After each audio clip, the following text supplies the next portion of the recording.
Hello, I'm Dr. Scott Watier. And I'm Tommy Welling, and you're listening to the Fasting for Life podcast. This podcast is about using fasting as a tool to regain your health, achieve ultimate wellness, and live the life you truly deserve. Each episode is a short conversation on a single topic with immediate actionable steps. We cover everything from fat loss and health and wellness to the science of lifestyle design. We started Fasting for Life because of how fasting has transformed our lives, and we hope to share the tools that we have learned along the way.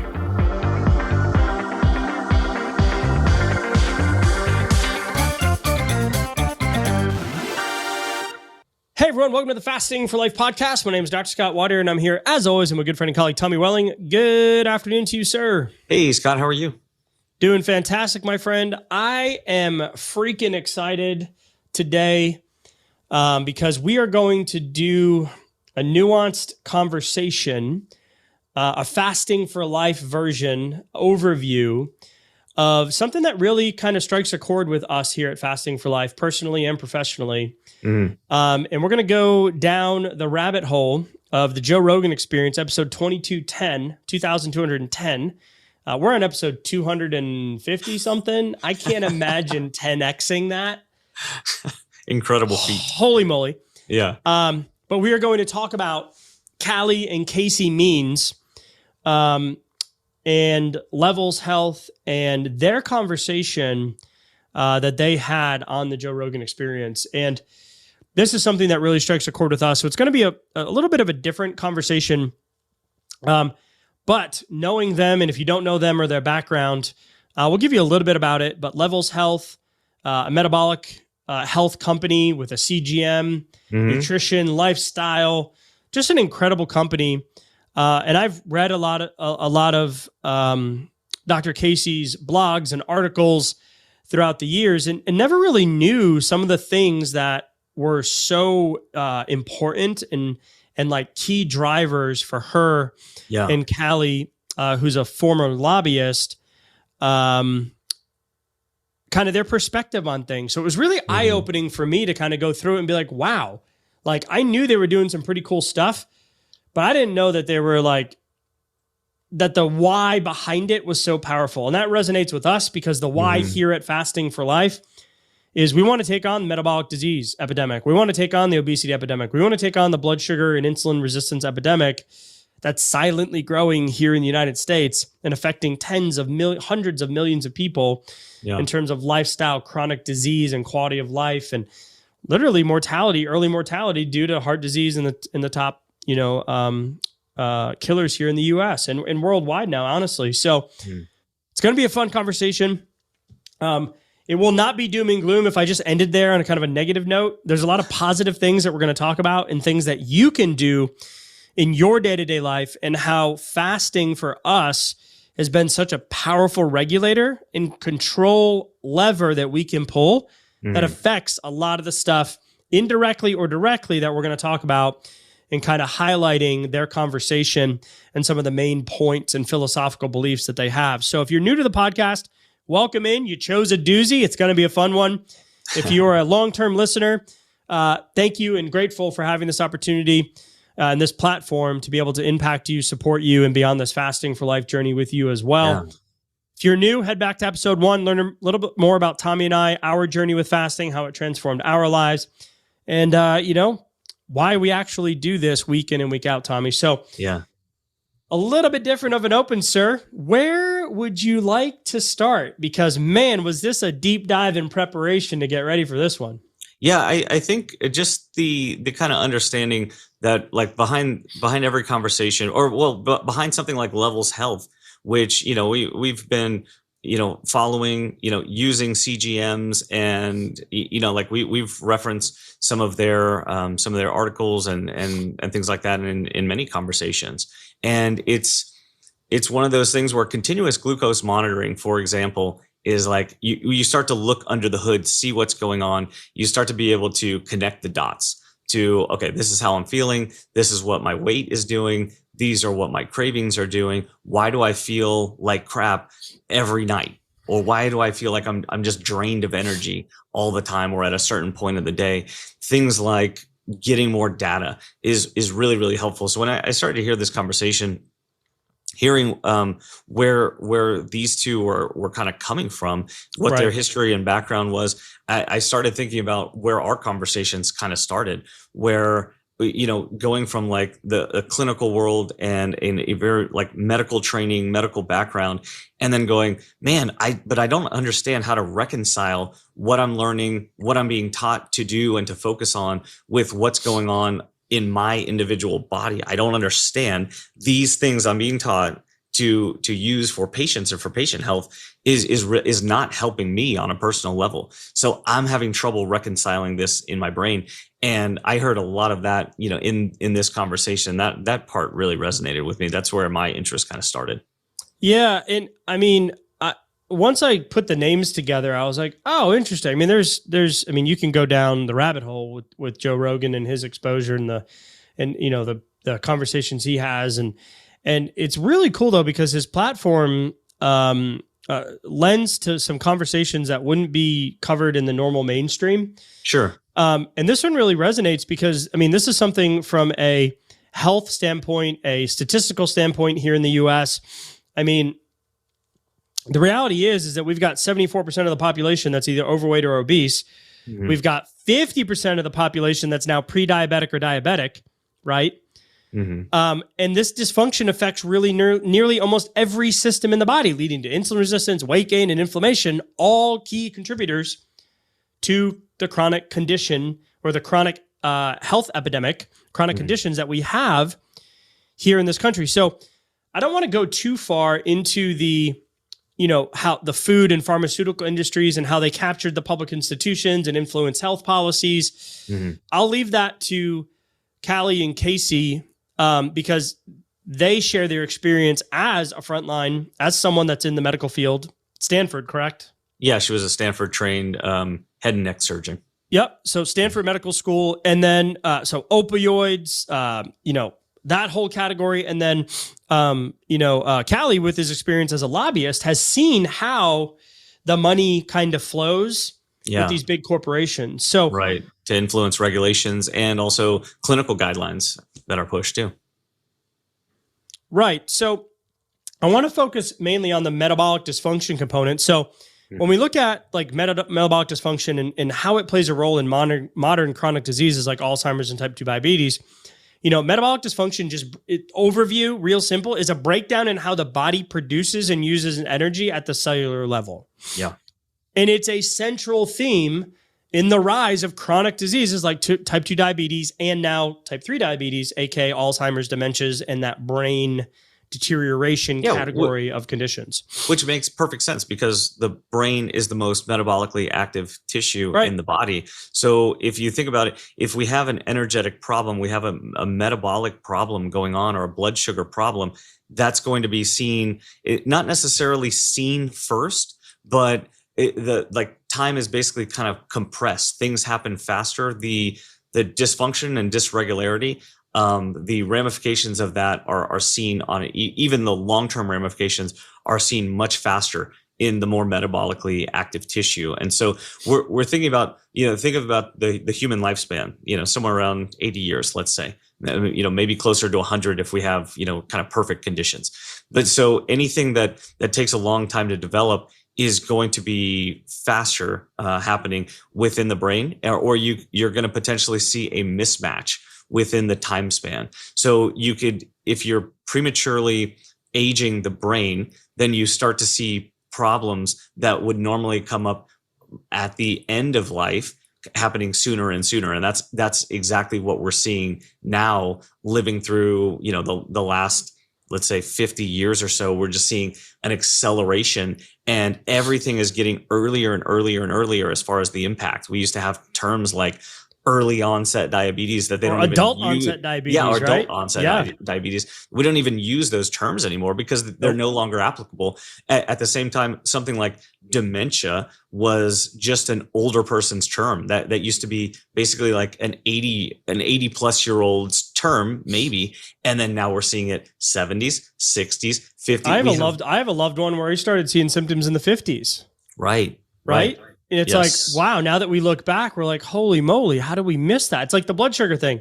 The diabetes that shows up in your 60s started in your 30s. Sure. The heart disease that shows up in your 60s started in your 40s, right? Like, Yeah. there's this timeline that happens. And it when you're talking about the metabolic dysfunction, it's like, okay, well, what drives that?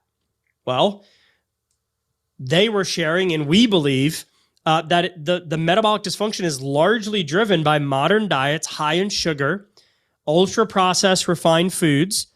There's a toxicity component. We're dealing this with my son right now, with a toxicity, a very specific toxin that's found in certain food sources, and in water-damaged homes, which we don't have.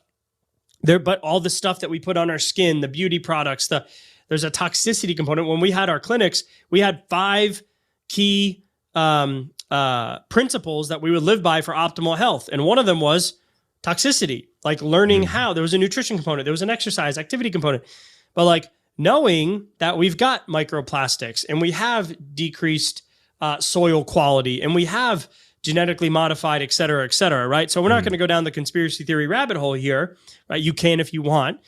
And there's a kernel of truth in everything, but the reality is that all of those things that I meant, the high processed, high sugar, chemical laden foods. I mean, there's a petition going on right now, while we're recording this podcast, about 100,000 signatures for Kellogg's corporation to actually remove all of the food chemicals and additives that have already been banned in other countries, but to get them the hell out of our food supply. Sure. Yeah. So all of those things disrupt the body's ability to process nutrients and energy efficiently. And that's where we get the pre-diabetic conditions, the insulin resistance, the weight loss resistance, the hormone imbalances, the chronic inflammatory response. Heart disease is not caused by cholesterol. It's caused by the oxidation of cholesterol, which is an inflammatory process, right? So when we're looking at all of these, we're looking at these lifestyle conditions, yet what we're up against now is more a more complex problem than it was 20, 30, 40, 50 years ago. Not even taking into the account the food subsidies, follow the money, the lobbyists, the big corporation, all that kind of stuff with all of these chemicals. I'm just talking about the actual environment that we're living in now, which we know epigenetics, which is epi meaning outside, the environmental effect on our body. This metabolic dysfunction is at the root cause of all of these issues.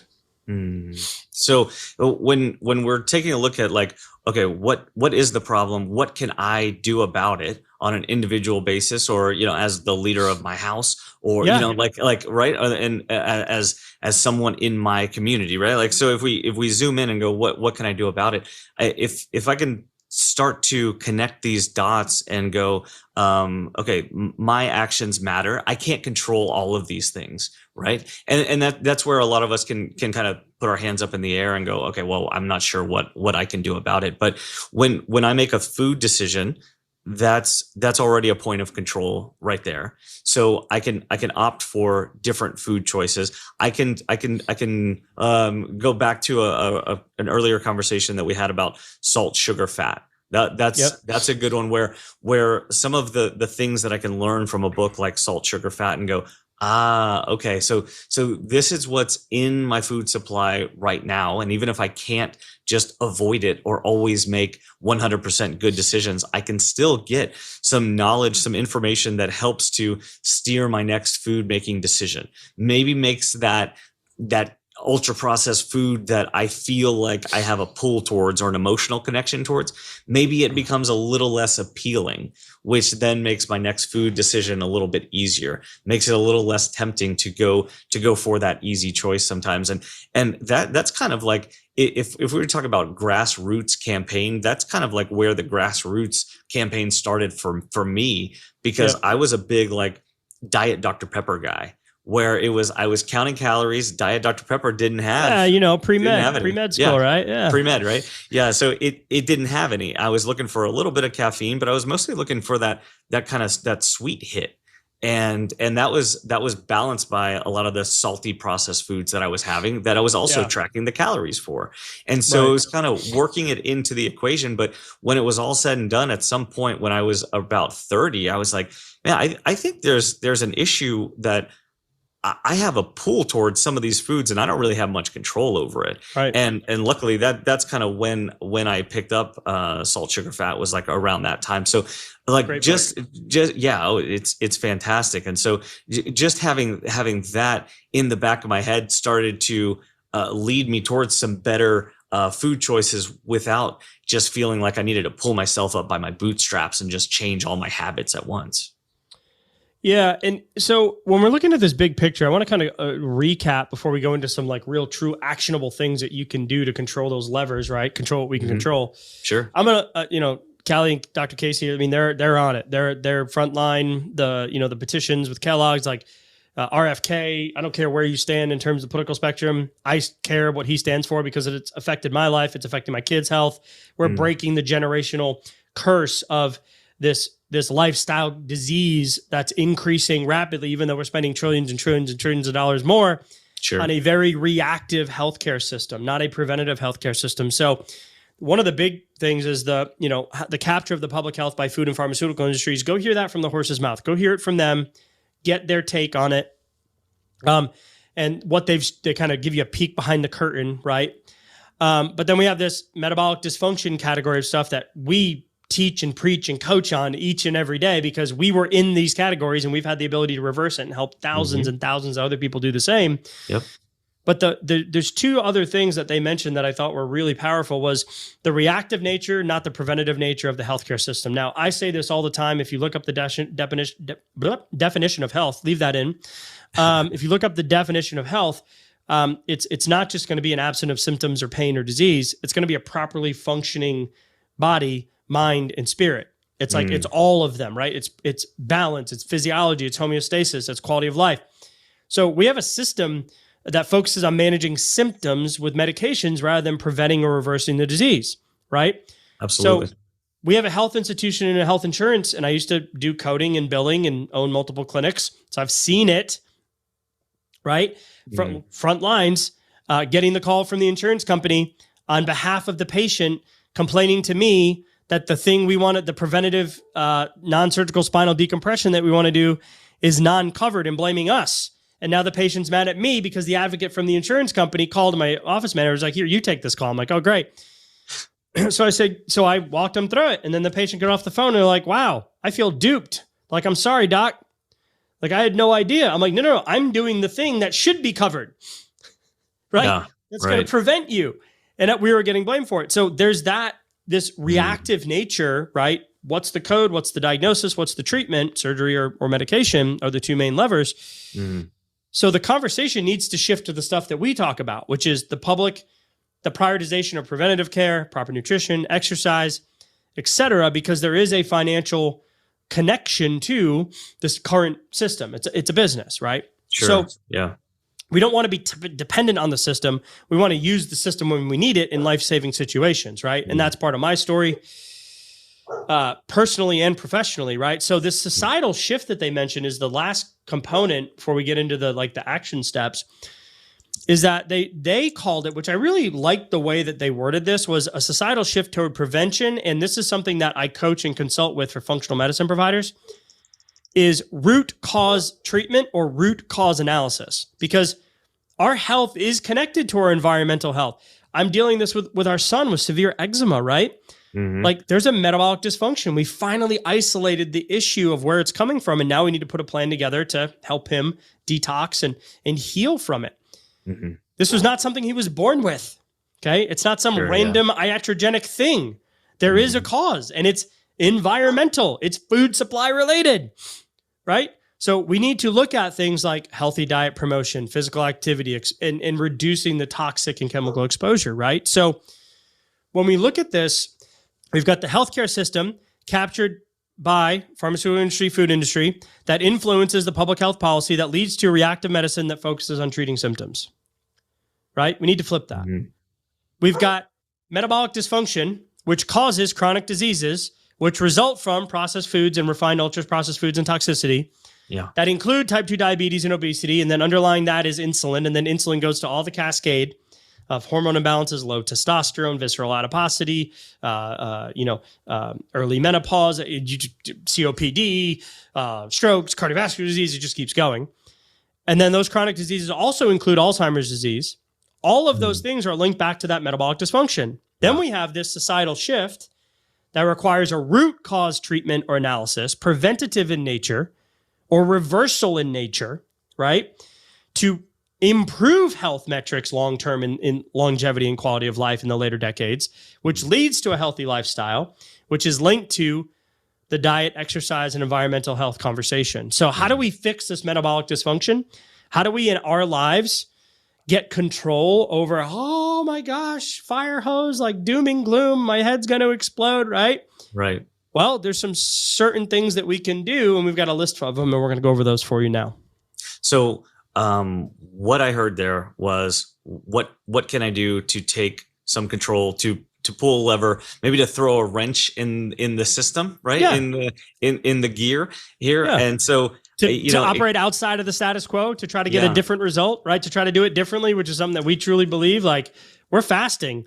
A few years ago, people were like, why would you starve yourself? Now it's like, oh yeah, I've heard of fasting. Yeah. Yeah. I've done that could help fasting. You, right? Yeah. Keep going. Yeah, exactly. So taking that to the next step and going, okay, if I'm sitting here and I have an issue that I need help with, a medical issue that I need help with, understanding that the system is basically designed to put me into that and to reduce my symptoms down to to kind of a one definitive kind of area that could be treated, probably with a medication, maybe with a surgery, and to understand that's just kind of the treadmill that most of us are on most of the time, so that I'm probably going to have to look for some other sources to get some better data about what's going on with me, because that system is not designed for my optimal health and longevity. And if that's what I'm truly looking for here, then I'm going to have to start operating a little bit outside of it. And it's not to say that I may never need that system. I'm never going to do a wellness check again. I'm never going to do my yearly labs ever again. I'm done. But at the same time, understanding that if my doctor orders a DEXA scan for me, that DEXA scan is probably only going to be looking at my bone mineral density, where what I would also like to know, or maybe what I would really like to know, would be what's my visceral fat percentage? And that can also be determined by a DEXA scan. So there's a good chance I'm going to have to go outside of the system, get my own DEXA scan, see what's going on. It's the same thing about a continuous glucose monitor, where by insurance standards or by clinical protocols, it may not be covered until or unless I am at pre-diabetic to a certain point, or maybe until I have full-blown diabetes, depending on my insurance coverage. So I might need to go outside of that system to get some better data about what's going on under the hood. And so understanding that and taking that mentality means I can start to make more proactive, optimal health decisions about what's going on for me. So let's go through, we're going to come back to this too. So first and foremost, there's a whole list of things that we can do for preventative healthcare. If you're new to the podcast, we talk about all of them on this pod. But the main one for us in the number one place to start to get control over this is with fasting. And get the weight. The reality is, because it's simply the smallest lever you can pull for the biggest return on investment, right? You're going to be able to, help your cravings and decrease your hunger and learn your hunger cues and burn through short-term stores, energy stores, so you can get to the deeper fat. You're going to increase your insulin sensitivity and decrease your insulin resistance and get the scale moving, and your sleep's going to improve. And some of you are going, that doesn't happen for me. Great. Come join us in the group, join a challenge, you do a boot camp with us, get the resources, dive in, right? But the reality is, all the other stuff that, if we're talking about the Meanses, or we're talking about the other folks that are out in front of Kellogg's right now, Dr. Axe and Dr. Will Cole and the Food Babe and all the others. The reality is that all the other stuff, right, is stuff that we talk about and we know. There isn't some magic bullet. It's manage your stress levels. It's sleep and rest. It's stay hydrated. It's lose the weight or maintain the healthy weight reduction, specifically waist circumference. It's eat balanced meals, get your micronutrients and your healthy fats and proteins, limit your Refined processed carbs. Limit your sugary stuff. Avoid all of the extra chemicals. Less is more when it comes to your food label. Shop the outside of the grocery store. Use supplementation if you're trying to reverse things like berberine or magnesium if you have insulin resistance and you know it, right? Cold plunging, exercise, building lean muscle tissue, like increase your fiber. None of these things are like magical, right? But it's a consistent application that gets you there. So fasting for us is it's like the gateway drug, right? Yeah. It's like it's the gateway, the best gateway drug, right? To being aware of all of this other stuff, and that, you know what? Statistics don't lie. You might not see it right now, but you know someone in your family that struggles with this, or you're on that path, or loved ones or friends or family or grandparents or aunts or uncles, right? You know it. It's all around us. So if we do what everybody else does, ta-da, we're going to get the same result. Yep. So as we wrap up today, final thoughts, Tommy. Encouragement and action, right? Yeah, encouragement and action, because just starting to get some of the weight off, if you have a bunch of it to lose, or even if it doesn't really matter if you need to get some weight off or not. I'm going to say that when you feel like you have a little bit more control over what's going on the scale, and then with your cravings and with your food choices, you can see the value better in taking better care of yourself in some of those other smaller day-to-day, moment-to-moment. Hey, the stress is high, but at the same time, the donut or the slice of pizza is not as tempting because I know it's not going to help me feel much better in the moment. And that can be a tough cycle to break, and that can be tough to do in the moment when that's the day-to-day.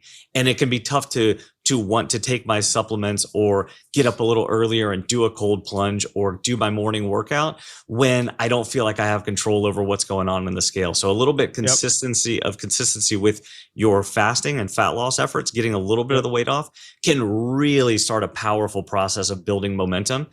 So I absolutely want to encourage you to just take a small action today, and you may be shocked with how much motivation and momentum come trailing right after that. Yep. Head to the show notes if you want to get the actual episode, the Joe Rogan Experience. If you want to find out more about Levels, we do not have a professional relationship with them yet, but I would love to truly believe in what they do now more than ever. Hearing it, it's great. Really, we're on this journey with you. So head to the show notes, join a challenge, come to the Fasting for Life community, grab one of our resources. Like Tommy said, take an action today. Know that you're not alone on this journey, and that we're in the good fight with you, alongside of you, and on this journey to lifestyle transformation as well. So Tommy, as always, man, I appreciate the conversation. We're going to be revisiting this. Don't you worry. Or some of you are going to be like, well, I'm out. That's okay too. Hopefully it was eye-opening to some degree and you were able to take something away, but we're going to come back to this. Tommy, I appreciate the conversation as always, man. We'll talk soon. Thank you. Bye. So, you've heard today's episode, and you may be wondering, where do I start? Head on over to thefastingforlife.com and sign up for our newsletter, where you'll receive fasting tips and strategies to maximize results and fit fasting into your day-to-day life. While you're there, download your free Fast Start guide to get started today. Don't forget to subscribe on iTunes, Spotify, or wherever you get your podcasts. Make sure to leave us a 5-star review, and we'll be back next week with another episode of Fasting for Life.